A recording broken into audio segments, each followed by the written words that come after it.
On parle souvent des difficultés des apprenants, on parle des obligations des organismes, mais on ne parle jamais de ceux qui sont au milieu, les formateurs.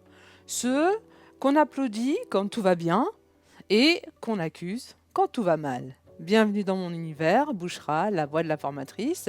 Aujourd'hui, je veux parler d'un sujet qui fâche, je veux parler de formateurs pris pour cible, blâmés à la moindre faille et jamais vraiment protégés. Être formateur, c'est plus qu'un métier. Je vous présente le quotidien invisible du formateur. C'est s'adapter, c'est comprendre, c'est écouter, c'est encourager, c'est corriger, c'est faire de la pédagogie, mais aussi de la psychologie. Et c'est aussi souvent encaisser. Parce que certains apprenants arrivent blessés, démotivés, en colère contre le système, contre le fonctionnement, et le formateur devient la cible la plus proche. Donc quand il y a un problème de discipline, de retard, de tension, eh bien, qui on pointe du doigt? Ce n'est pas l'organisme de formation ni les apprenants, mais c'est bien le formateur. Et pourtant, bien souvent, il n'y a ni l'autorité, ni le soutien, ni la reconnaissance nécessaire. Alors, qu'est-ce que font les organismes de formation? Bien, par moments, ils ferment les yeux et très souvent ne font pas grand-chose, malgré des signalements, malgré des remontées d'informations de toutes les problématiques rencontrées. Parce que protéger un formateur, eh bien, c'est risquer de perdre un contrat. Parce que dire la vérité, c'est reconnaître que le système a ses failles. Alors on préfère faire simple.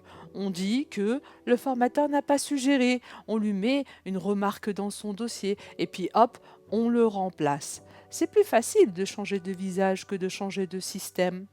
C'est là que vient le paradoxe. Ce qui est fou, c'est que sans formateur, vous allez être d'accord avec moi, il n'y a pas de formation. C'est lui le cœur du dispositif, mais c'est aussi le plus vulnérable. On parle de bienveillance pour les apprenants, ok, c'est essentiel, mais qui prend soin des formateurs? Là, je vous pose la question.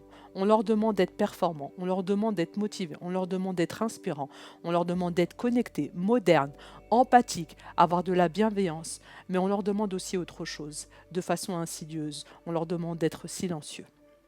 Alors, j'appelle à une prise de conscience aujourd'hui. Je veux dire stop. Ce n'est pas un cri de colère, hein, c'est plutôt un cri de vérité où il faut que les formateurs reprennent leur place, méritent du respect, du soutien, de la considération, qu'un organisme écoute avant de juger ou avant de prendre position ou bien même avant de laisser passer l'incident ou la difficulté que le formateur aurait pu ou peut rencontrer, qu'un apprenant se souvienne que derrière la formatrice ou le formateur, il y a une personne, il y a un humain, et qu'on arrête de faire du formateur le bouquet, celui qui porte le chapeau pour tous les dysfonctionnements. À un moment donné, il faut aussi prendre ses responsabilités, autant au niveau de l'institution et autant au niveau des apprenants, puisqu'on est dans l'andragogie. Donc, dit andragogie, dit dans l'adulte. Voilà. Et on ne demande pas des privilèges, on demande juste d'être reconnu comme des acteurs essentiels, pas des fusibles. Donc, si toi aussi tu es formateur et si tu t'es déjà senti seul face à tout ça, laisse un commentaire, partage, ta voix compte, parce que la voix de la formatrice, c'est aussi la tienne, c'est aussi la vôtre. Et c'était la voix de la formatrice, Bouchra. Ta bonne nouvelle, n'hésitez pas à vous abonner.